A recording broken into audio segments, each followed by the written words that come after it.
ಹಿಂದೂ ಜಾಗರಣ ವೇದಿಕೆ ಸಂಚಾಲಕ ಸತೀಶ್ ಪೂಜಾರಿಗೆ ದಾವಣಗೆರೆ ಬೇತೂರು ರಸ್ತೆಗೆ ಬರುವಂತೆ ಅನ್ಯ ಕೋಮಿನ ವ್ಯಕ್ತಿ ಸವಾಲೆಸೆದಿದ್ದ. ಸವಾಲು ಸ್ವೀಕರಿಸಿದ ಸತೀಶ್ ಪೂಜಾರಿ ಗಣೇಶ ಮೂರ್ತಿಗೆ ಮಾಲಾರ್ಪಣೆ ಮಾಡಿ ತೆರಳಿದ್ದಾರೆ.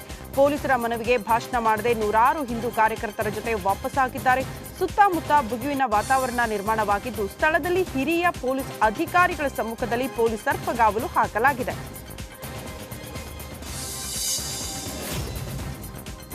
ನಾಗಮಂಗಲ ಬಳಿಕ ದಾವಣಗೆರೆಯಲ್ಲೂ ಬೇತೂರು ಗಣೇಶ ವಿಸರ್ಜನೆಯ ವೇಳೆ ಕಲ್ಲು ತೂರಾಟ ನಡೆಸಲಾಗಿದೆ.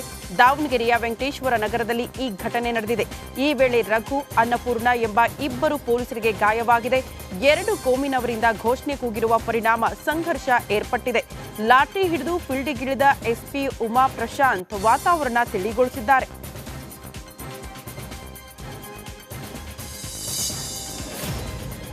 ದಾವಣಗೆರೆ ಬೇತೂರು ಕ್ರಾಸ್ ಗಣೇಶ ವಿಸರ್ಜನೆಯ ವೇಳೆ ಕಲ್ಲು ತೂರಾಟ ನಡೆಸಲಾಗಿದೆ. ಈ ಹಿನ್ನೆಲೆ ಪೊಲೀಸರು ಹಳೆ ದಾವಣಗೆರೆ ಭಾಗದ ಅಂಗಡಿ ಮುಂಗಟ್ಟು ಬಂದ್ ಮಾಡಿಸಿದ್ದಾರೆ. ಅಹಿತಕರ ಘಟನೆ ನಡೆಯದಂತೆ ಮುಂಜಾಗ್ರತಾ ಕ್ರಮ ವಹಿಸಲಾಗಿದೆ. ಹಳೆ ದಾವಣಗೆರೆ ಭಾಗದಲ್ಲಿ ಉದ್ವಿಗ್ನ ವಾತಾವರಣ ನಿರ್ಮಾಣಗೊಂಡಿದ್ದು, ಪೊಲೀಸರು ಗಸ್ತು ತಿರುಗುತ್ತಿದ್ದಾರೆ. ದಾವಣಗೆರೆ ಕಲ್ಲು ತೂರಾಟ ಪ್ರಕರಣಕ್ಕೆ ಸಂಬಂಧಪಟ್ಟಂತೆ ಸಿಪಿಐ ಗುರು ಬಸವರಾಜ್ಗೆ ಕಲ್ಲೇಟು ಬಿದ್ದಿದೆ.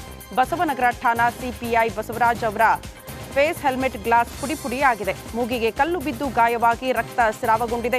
ಸಿಪಿಐ ಬಸವರಾಜ್ ಸೇರಿದಂತೆ ಮೂವರಿಗೆ ಕಲ್ಲೇಟು ಬಿದ್ದಿದೆ. ಮುನಿರತ್ನರನ್ನ ರೇಪ್ ಕೇಸ್ನಲ್ಲಿ ಬಂಧಿಸಲು ಹೋಗಿದ್ದ ಪೊಲೀಸರು ವಾಪಸ್ಸಾಗಿದ್ದಾರೆ. ಜಾಮೀನಿನಲ್ಲಿ ಬಿಡುಗಡೆ ಆಗದ ಕಾರಣ ಖಾಕಿ ವಾಪಸ್ಸಾಗಿದ್ದಾರೆ. ಇಂದು ಬೆಳಗ್ಗೆ 10 ಗಂಟೆ ನಂತರ ವಶಕ್ಕೆ ಪಡೆಯುವ ಸಾಧ್ಯತೆ ಇದೆ. ಬೇಲ್ ಮೇಲೆ ಜೈಲಿನಿಂದ ಹೊರ ಬರ್ತಾ ಇದ್ದಂತೆ ಅರೆಸ್ಟ್ ಆಗುವುದು ಬಹುತೇಕ ಖಚಿತ ಎನ್ನಲಾಗ್ತಿದೆ.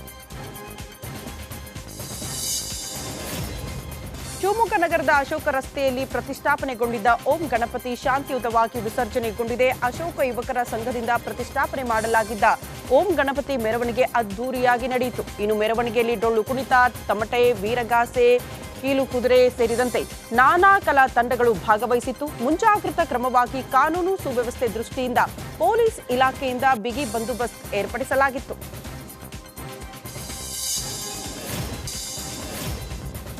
ಶನಿವಾರ ಪ್ರಧಾನಿ ಮೋದಿ ಅಮೆರಿಕ ಪ್ರವಾಸ ಕೈಗೊಂಡಿದ್ದಾರೆ. ಸೆಪ್ಟೆಂಬರ್ 21ರಿಂದ 23ರವರೆಗೆ ಪ್ರಧಾನಿ ಮೋದಿ ಅಮೆರಿಕ ಪ್ರವಾಸ ಕೈಗೊಂಡಿದ್ದಾರೆ. ವಿಶ್ವಸಂಸ್ಥೆ ಸಾಮಾನ್ಯ ಸಭೆ ಉದ್ದೇಶಿಸಿ ಮಾತನಾಡಲಿದ್ದಾರೆ. 4ನೇ ಕ್ವಾಡ್ ನಾಯಕರ ಶೃಂಗ ಸಭೆಯಲ್ಲಿ ಭಾಗಿಯಾಗಲಿದ್ದಾರೆ. ಇಂಡೋ ಪೆಸಿಫಿಕ್ ದೇಶಗಳ ಅಭಿವೃದ್ಧಿ ಬಗ್ಗೆ ಚರ್ಚೆ ಮಾಡಲಿದ್ದಾರೆ.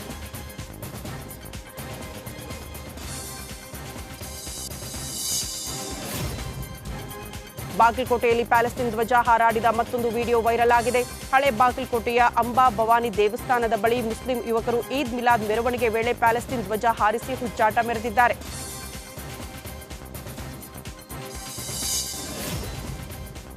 ಮಂಡ್ಯ ಜಿಲ್ಲೆಯ ನಾಗಮಂಗಲಕ್ಕೆ ಎಚ್ಡಿಕೆ ಪ್ರವಾಸ ಕೈಗೊಂಡಿದ್ರು. ರಸ್ತೆ ಬದಿಯಲ್ಲಿ ನಿಂತಿದ್ದ ವಿದ್ಯಾರ್ಥಿಗಳನ್ನು ಕಂಡು ಎಚ್ಡಿಕೆ ಮಾತನಾಡಿಸಿದ್ದಾರೆ. ಈ ವೇಳೆ ವಿದ್ಯಾರ್ಥಿಗಳು ಶಾಲಾ ಕಾಲೇಜಿಗೆ ಹೋಗೋದಕ್ಕೆ ತೊಂದರೆ ಆಗ್ತಾ ಇದೆ, ನಿಗದಿತ ಸಮಯಕ್ಕೆ ಕೆಎಸ್ಆರ್ಟಿಸಿ ಬಸ್ ಬರ್ತಾ ಇಲ್ಲ ಅಂತ ಅಳಲು ತೋಡ್ಕೊಂಡಿದ್ದಾರೆ. ಮಕ್ಕಳ ಸಮಸ್ಯೆ ಆಲಿಸಿ ಎಚ್ಡಿ ಕುಮಾರಸ್ವಾಮಿ ಸ್ಥಳದಲ್ಲಿ ಸಂಬಂಧಪಟ್ಟ ಅಧಿಕಾರಿಗಳಿಗೆ ಕರೆ ಮಾಡಿ ತಕ್ಷಣವೇ ಸಮಸ್ಯೆ ಸರಿಪಡಿಸುವಂತೆ ಸೂಚನೆ ಕೊಟ್ಟಿದ್ದಾರೆ. 8 ಗಂಟೆಗೆ ಅವ್ರಿಗೆ ಬಸ್ ಬೇಕಂತ 9 ಅವರು ಬರಲ್ಲ.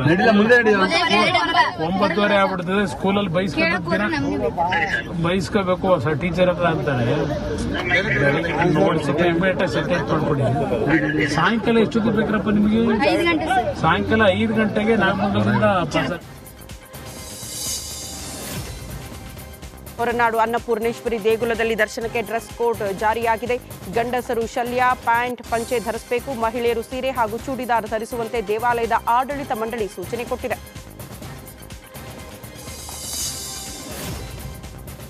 ತಿರುಪತಿ ತಿಮ್ಮಪ್ಪನ ಪ್ರಸಾದಕ್ಕೆ ಪ್ರಾಣಿ ಕೊಬ್ಬು ಬಳಕೆ ಆರೋಪಕ್ಕೆ ಸಂಬಂಧಪಟ್ಟಂತೆ ಚಿಕ್ಕಮಗಳೂರಿನಲ್ಲಿ ಎಂಎಲ್ಸಿ ಸಿಟಿ ರವಿ ಪ್ರತಿಕ್ರಿಯೆ ನೀಡಿದ್ದಾರೆ. ತಿರುಪತಿ ಕೋಟ್ಯಾಂತರ ಭಕ್ತರ ಶ್ರದ್ಧೆಯ ಧಾರ್ಮಿಕ ಸ್ಥಳವಾಗಿದೆ.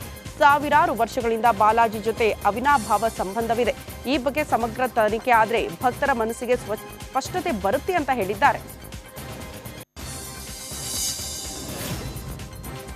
ಉಡುಪಿ ಜಿಲ್ಲೆಯ ಕುಂದಾಪುರ ತಾಲೂಕು ಕಚೇರಿ ಆವರಣದಲ್ಲಿ ಹೊಯ್ಕೈ ನಡೆದಿದೆ. ಈ ವೇಳೆ ತಹಶೀಲ್ದಾರ್ ಶೋಭಾ ಲಕ್ಷ್ಮಿಯವರು ಮಧ್ಯಪ್ರವೇಶ ಮಾಡಿದ್ದಾರೆ. ನಂತರ ಜಗಳಕ್ಕೆ ಇಳಿದವರನ್ನ ಕಾಂಪೌಂಡ್ನಿಂದ ಹೊರಹಾಕಿ ಪರಿಸ್ಥಿತಿ ನಿಯಂತ್ರಣಕ್ಕೆ ತಂದಿದ್ದಾರೆ. ಜಾಗದ ವಿಚಾರಕ್ಕೆ ಶುರುವಾಗಿರುವ ಮಾತಿನ ಚಕಮಕಿ ತಾರಕಕ್ಕೇರಿ ಹೊಡೆದಾಟದಲ್ಲಿ ಅಂತ್ಯಗೊಂಡಿದೆ. ಮಂಗಳೂರು ಮಹಾನಗರ ಪಾಲಿಕೆ ಸಭಾಂಗಣದಲ್ಲಿ ಕಾಂಗ್ರೆಸ್ ಬಿಜೆಪಿ ಸದಸ್ಯರ ನಡುವೆ ಮಾತಿನ ಚಕಮಕಿ ನಡೆದಿದೆ. ಮಾಜಿ ಮೇಯರ್ ಅಭಿನಂದನಾ ಭಾಷಣ ಸಂದರ್ಭ ನೂತನ ಮೇಯರ್ ಉಪಮೇಯರ್ಗೆ ಅಭಿನಂದನೆ ಸಲ್ಲಿಸುವುದಕ್ಕೆ ಕಾಂಗ್ರೆಸ್ ಸದಸ್ಯರು ತೆರಳಿದ್ದಾರೆ. ಭಾಷಣದ ಮಧ್ಯೆ ಎದ್ದು ಹೋಗಿದ್ದಕ್ಕೆ ಬಿಜೆಪಿ ಸದಸ್ಯರು ಆಕ್ರೋಶ ವ್ಯಕ್ತಪಡಿಸಿದ್ದಾರೆ.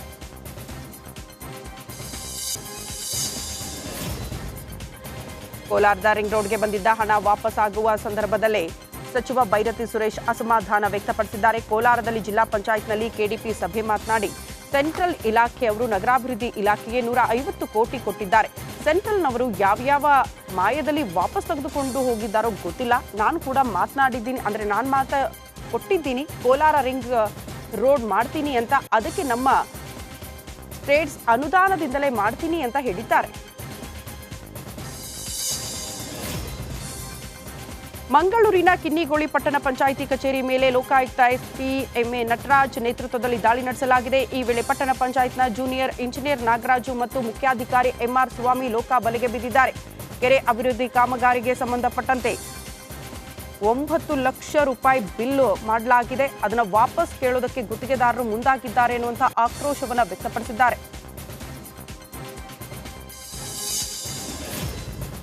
ಮಹದಾಯಿ ಹೋರಾಟ ಮತ್ತೆ ಮುನ್ನೆಲೆಗೆ ಬಂದಿದ್ದು, ಹುಬ್ಬಳ್ಳಿಯಲ್ಲಿ ಕನ್ನಡ ಪರ ಸಂಘಟನೆಗಳು ಹೋರಾಟದ ಕಿಚ್ಚು ಹಚ್ಚಿವೆ. ಕಳಸಾ ಬಂಡೂರಿ ಮಹದಾಯಿ ನಾಲೆ ಜೋಡಣೆ ಹಾಗೂ ಕಪ್ಪತಗುಡ್ಡ ಪ್ರಾಧಿಕಾರ ರಚನೆ ಮಾಡುವಂತೆ ಆಗ್ರಹಿಸಿ ಕರವೇ ಪಾದಯಾತ್ರೆ ಆರಂಭಿಸಿದೆ. ನರಗುಂದದಿಂದ ಗದಗ್ ತನಕ 2 ದಿನಗಳ ಕಾಲ ಪಾದಯಾತ್ರೆ ನಡೆಯಲಿದೆ. ಜೀವಜಲಕ್ಕೆ ಅನ್ನದಾತ, ಅಭಿವೃದ್ಧಿಯ ಹೋರಾಟ ಎಂಬ ಘೋಷವಾಕ್ಯದಲ್ಲಿ ಹೋರಾಟಕ್ಕೆ ಚಾಲನೆ ಸಿಕ್ಕಿದೆ.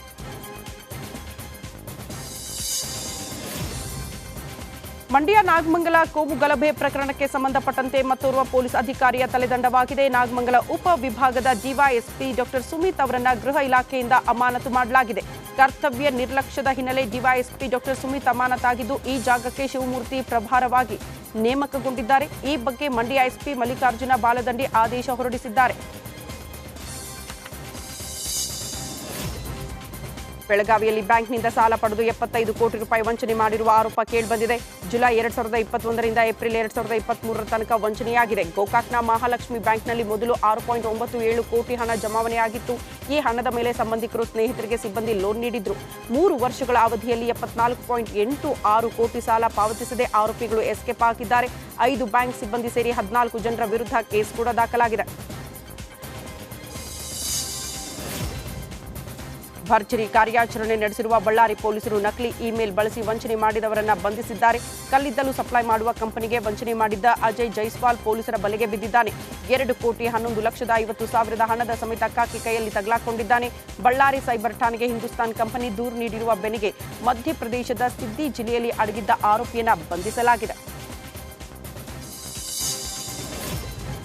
ಮೂಲಸೌಕರ್ಯ ಕಲ್ಪಿಸಿ ಅಂತ ಕೇಳಿದ ಮಹಿಳೆ ಮೇಲೆ ಶಾಸಕರು ದರ್ಪ ತೋರಿದ್ದಾರೆ. ಗದಗ ಜಿಲ್ಲೆಯ ಶಿರಹಟ್ಟಿ ಶಾಸಕ ಡಾಕ್ಟರ್ ಚಂದ್ರು ಲಮಾಣಿ ವಿರುದ್ಧ ಆರೋಪ ಕೇಳಿಬಂದಿದೆ. ಲಕ್ಷ್ಮೇಶ್ವರ ಪಟ್ಟಣದ ಉಪನಾಳ್ ಪಾರ್ಕ್ ಬಡಾವಣೆ ವಿಸಿಟ್ ವೇಳೆ ಶಾಸಕರು ದರ್ಪ ತೋರಿದ್ದಾರಂತೆ. 30 ವರ್ಷದ ಹಿಂದೆ ಸೈಟ್ ಖರೀದಿ ಮಾಡಿದ್ದ ಮಹಿಳೆ ಮೂಲಸೌಕರ್ಯ ಕಲ್ಪಿಸುವಂತೆ ಶಾಸಕರಿಗೆ ಮನವಿ ಮಾಡಿದ್ದಾರೆ. ಈ ವೇಳೆ ಶಾಸಕ ಚಂದ್ರು ಲಮಾಣಿ ಮಹಿಳೆಯನ್ನ ಗದರಿದ್ದಾರೆ. ಕಡಿಮೆ ರೇಟ್ ಅಂತ ಸೈಟ್ ಖರೀದಿ ಮಾಡ್ತೀರಾ, ಈಗ ಅನುಭವಿಸಿ ಅಂತ ಗರಂ ಹಾಕಿದ್ದಾರೆ. ವಿಡಿಯೋ ಮಾಡ್ತಿದ್ದ ಸ್ಥಳೀಯನಿಗೂ ಶಾಸಕರು ಆವಾಜ್ ಹಾಕಿದ್ದಾರೆ. ನೀ ಸೈಟ್ ತಗೊಳ್ಳೋಕ್ಕಿಂತ ಮುಂಚೆ ಏನ್ ಡೆವಲಪ್ಮೆಂಟ್ ಆಗಿತ್ತಿಲ್ಲ ಮಾಡ್ಕೊಡು ಅಂತ ಅವ್ರು ಕೇಳಬೇಕಾಗಿತ್ತು. 30 ವರ್ಷದಿಂದ ನೀವು ಕೇಳಬೇಕಾಗಿತ್ತು. ನಿಮಗೆ ಕಡಿಮೆ ರೇಟ್ನಾಗ ಸಿಗತ್ತೆ ಅಂತ ನೀವು ಸೈಟ್ ತಗೋತೀರಿ. ಈಗ ಸಮಸ್ಯೆ ಯಾರು ಅನುಭವಿಸೋರು? ನೀವು ಅನುಭವಿಸೋರು, ನಾನು ಅನುಭವಿಸೋರು. ಕೇಳೋ ರೀತಿಯಲ್ಲಿ ಕೇಳ್ಬೇಕು. ಕೇಳೋ ರೀತಿಯಲ್ಲಿ ಕೇಳ್ಬೇಕಂತ ಹೇಳಕತ್ತೀನಿ. ನೀವೇನು ಮಾತಾಡ್ತೀನಿ ಗೊತ್ತಾಗತ್ತಿಲ್ಲ. ನೀನೇನೋ ಒಂದು ಮಾತಾಡ್ತೀಯಲ್ಲ, ನೀವು ತಗೋ. ಅದಕ್ಕೆ ಬಂದಿನಿ ಇಲ್ಲಿ ಮಾಡಕ್ಕೆ. ನಾನು ನೀವು ಬಾಯ್ ಮಾಡ್ಕೊಂಡು ನಿಂತಾಳಲ್ಲ,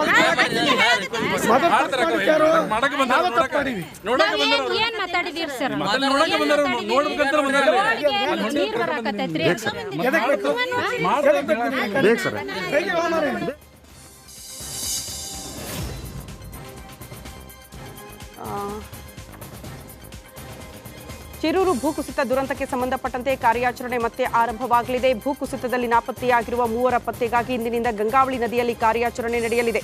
ಕಾರ್ಯಾಚರಣೆಗಾಗಿ ಡ್ರಡ್ಜಿಂಗ್, ಬಾರ್ಜ್ ಸೇರಿ ಇತರ ಯಂತ್ರಗಳನ್ನು ಕಾರ್ಯಾಚರಣೆಗೆ ತರಲಾಗಿದ್ದು, ಎಲ್ಲವೂ ಗಂಗಾವತಿ ನದಿ ತೀರವನ್ನ ತಲುಪಿದೆ. ದಾಂಡೇಲಿ ನಗರದಲ್ಲಿ ಸರಣಿ ಕಳ್ಳತನವಾಗಿದೆ. ಬಂಗಾರದ ಆಭರಣ ಸೇರಿ ಲಕ್ಷಾಂತರ ರೂಪಾಯಿ ದೋಚಿದ್ದಾರೆ. ದಾಂಡೇಲಿ ನಗರದ ಲಿಂಕ್ ರಸ್ತೆಯಲ್ಲಿರುವ ಮೆಡಿಕಲ್ ಶಾಪ್, ಕಿರಾಣಿ ಅಂಗಡಿ, ವೈನ್ ಶಾಪ್ ಕಳ್ಳತನವಾಗಿದೆ. ಅಭಿಷೇಕ್ ಕಾಳೆ ಅವರ ಮೆಡಿಕಲ್ ಶಾಪ್ನಲ್ಲಿ 4 ಲಕ್ಷ ನಗದು ಮತ್ತು ಚಿನ್ನದ ಆಭರಣಗಳನ್ನು ದೋಚಿದ್ದಾರೆ. ಶರಣ್ ರವರ ಕಿರಾಣಿ ಅಂಗಡಿಯಲ್ಲಿ 45 ರಿಂದ 50 ಸಾವಿರ ರೂಪಾಯಿ, ವಿಷ್ಣು ಕಲಾಲ್ ಅವರ ವೈನ್ ಸೆಂಟರ್ ಬೀಗ ಮುರಿದು 35 ಸಾವಿರ ನಗದು ಹಾಗೂ ವಿವಿಧ ಮದ್ಯದ ಬಾಟಲ್ಗಳನ್ನು ದೋಚಿ ಕದೀಮರು ಎಸ್ಕೇಪ್ ಆಗಿದ್ದಾರೆ.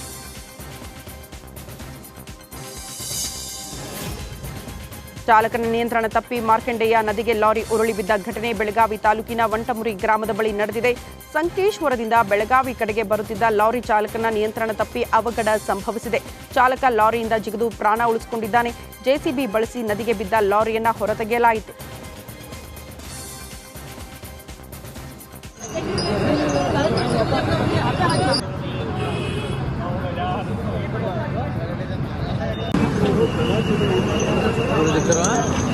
Chokre